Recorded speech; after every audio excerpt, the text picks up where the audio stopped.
नमस्ते दोस्तों, आप सभी का स्वागत है मेरे चैनल में। तो ये गीत पति पत्नी के नोक झोंक वाला है, नाच गीत। आप सबको अच्छा लगेगा तो प्लीज़ सपोर्ट करब जा, शेयर करब जा एक दूसरे के जरूर। तो चलिए गीत चालू करते हैं। गोर तू तो रहलू धनिया होई गइलू करिया साचो के कर लागल बा नजरिया साचो के कर लगली नजरिया साचो के। गोर तू तो रहलू धनिया होई गइलू करिया साचो के कर लागली नजरिया साचो के कर लगली नजरिया साचो के।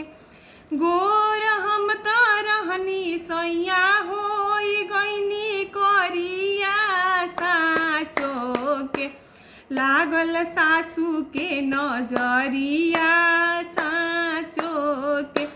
रौरा माई के नजरिया साचो के।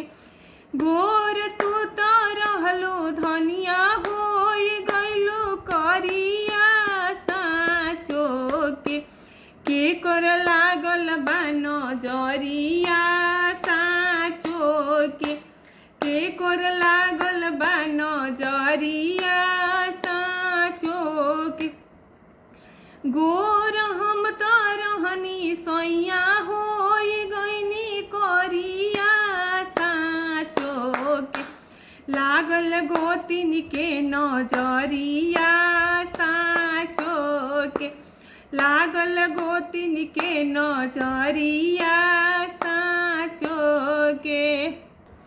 अरे मोट तू तो रहलू धनिया भइलू पतरिया साचो के। अरे साचो के कर लागल बा नजरिया साचो के कर लागल बा नजरिया साचो के। मोट हम तो रहनी सैया हो गइनी पतरिया साचो के लागल ननद के नजरिया साचो के।